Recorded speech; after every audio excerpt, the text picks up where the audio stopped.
तव कथमृतं तप्तजीवनं कविभिरीडितं कल्मषापहं श्रवणमङ्गलं श्रीमदाततं ভুবি গিনন্তি যে ভুরিদা জানা।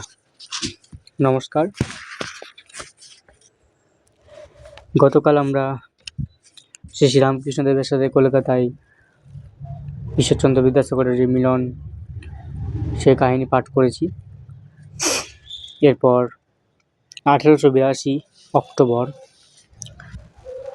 পূর্বকথা শ্রীরামকৃষ্ণের প্রথম প্রমন্নাথ কথা 1858 কৃষ্ণকিশোর ইঁড়দার সাধু হলধারী যতীন্দ্র জয় মুখুজ্জে রাসমণি, এই প্রথম পরিচ্ছেদ আমরা পাঠ করছি।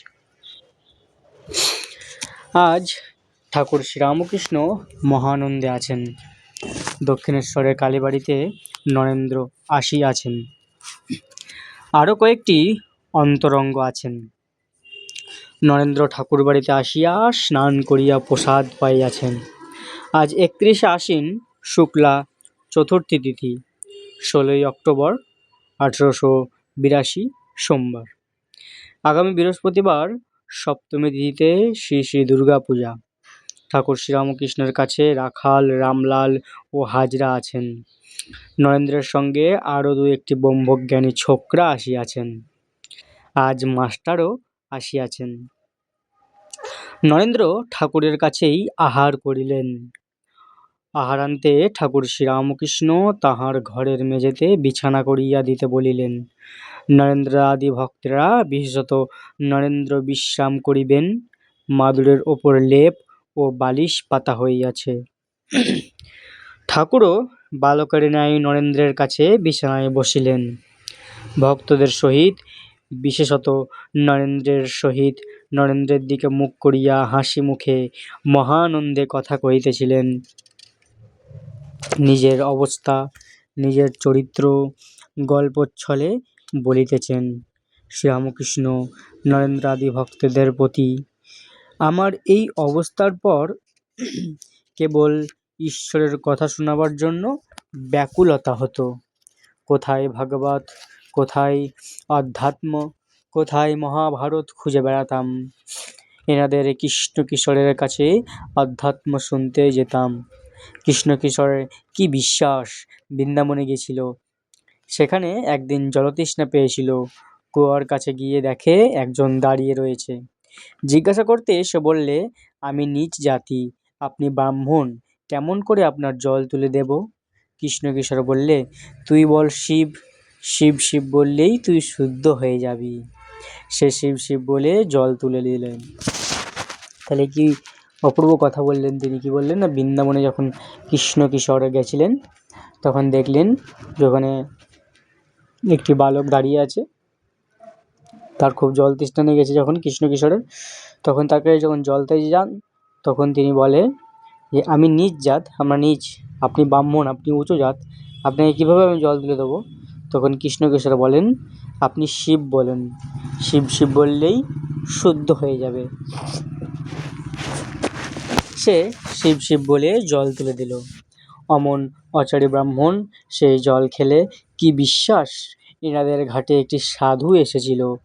আমরা একদিন দেখতে যাব ভাবলাম, কিন্তু আমি কালীবাড়িতে হলধারীকে বললাম, কৃষ্ণকিশোর আর আমি সাধু দেখতে যাব, তুমি যাবে? হলধারী বললে, একটা মাটির খাঁচা দেখতে গিয়ে কি হবে?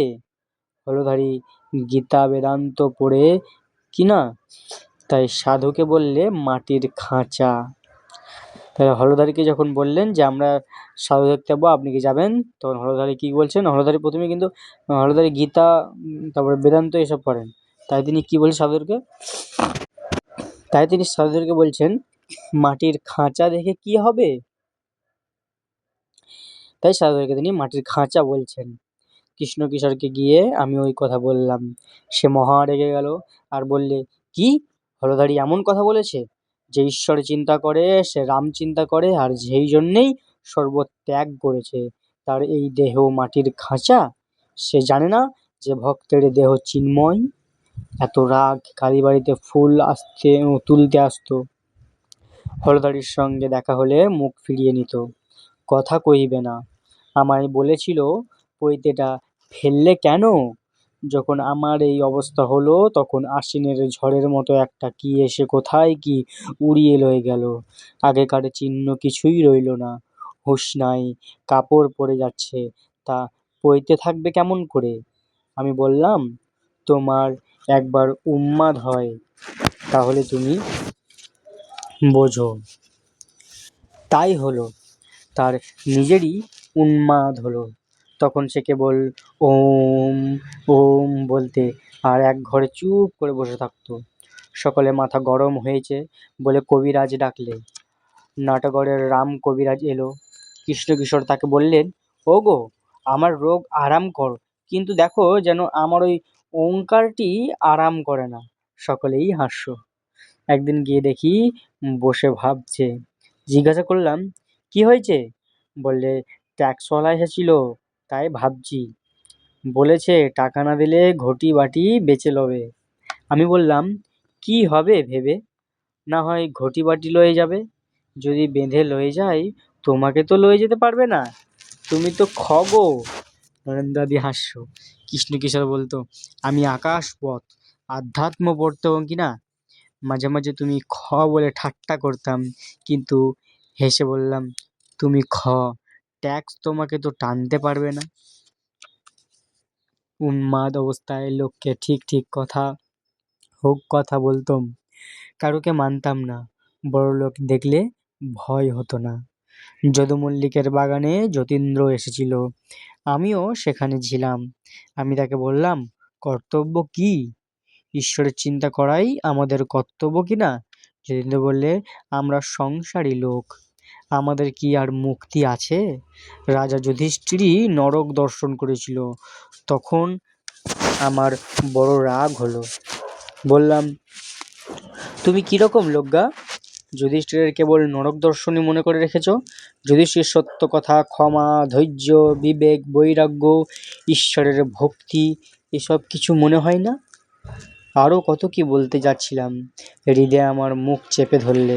যতীন্দ্র একটু পরেই আমার একটু কাজ আছে বলে চলে গেল। অনেকদিন পরে কাপ্তেনের সঙ্গে সৌরেন্দ্র ঠাকুরের বাড়ি গেছিলাম। তাকে দেখে বললাম, তোমাকে রাজা টাজা বলতে পারবো না, কেননা সেটা মিথ্যা কথা হবে। আমার সঙ্গে খানিকটা কথা কইলে, তারপর দেখলাম সাহেব টাহেব আনাগোনা করতে লাগলো। রজগুণী লোক নানা কাজে লয়ে আছে। যতীন্দ্র খবর পাঠানো হলো, সে বলে পাঠালো আমার গলায় বেদনা হয়েছে। সেই উন্মাদ অবস্থায় আর একদিন বরাহনগরে ঘাটে দেখলাম জয় মুখুজ্জের জপ করছে, কিন্তু অন্যমনস্ক। তখন কাছে গিয়ে 2 থাপ্পড় দিলাম। ঠাকুরের একটা বিশেষ গুণ, তিনি রানী রাসমণিকেও থাপ্পড় দিয়েছিলেন। ঠাকুর চিন্তা বা যখন আমরা ভক্তি করে ঠাকুরকে ডাকবো, তখন যেন আমাদের মন অন্য জায়গায় না থাকে। আমরা অনেক সময় জপ করতে করতে, ধ্যান করতে করতে আমরা নানা রকম চিন্তা করি, আমাদের মন চলন্ত দুরন্ত নানা দিকে চলে যায়।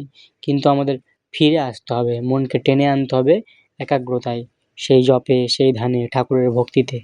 সেখানে কি বলছে, ঠাকুর বরাহনগর ঘাটে দেখলেন জয় মুখুজ্জে জপ করছে, কিন্তু অন্যমনস্ক। তখনই কাছে গিয়ে 2 থাপ্পড় দিলাম।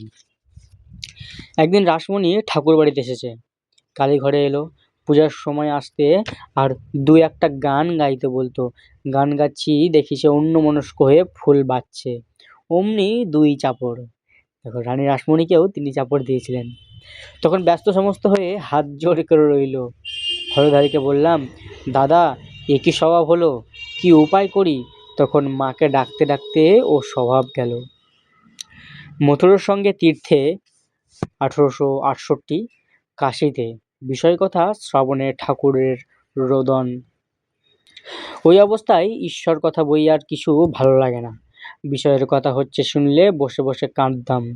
মথুরবাবু যখন সঙ্গে করে তীর্থে লয়ে গেল, তখন কাশীতে রাজাবাবুর বাড়িতে কয়দিন আমরা ছিলাম। মথুরবাবুর সঙ্গে বৈঠকখানায় বসে আছি, রাজাবাবুরাও বসে আছে। দেখি তারা বিষয়ের কথা কইছে, এত টাকা লোকসান হয়েছে, এই সব কথা। আমি কাঁদতে লাগলাম। বললাম, মা, কোথায় আনলে? আমি যে রাসমণির মন্দিরে খুব ভালো ছিলাম, তীর্থ করতে এসেও সেই কামিনী কাঞ্চনের কথা। কিন্তু সেখানে দক্ষিণেশ্বরে তো বিষয়ের কথা শুনতে হয় না। ঠাকুর ভক্তদের, বিশেষত নরেন্দ্রকে একটু বিশ্রাম করিতে বলিলেন, নিজেও ছোট খাটটিতে একটু বিশ্রাম করিতে গেলেন।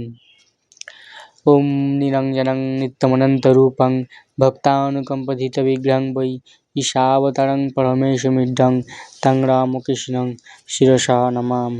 জয় ঠাকুর।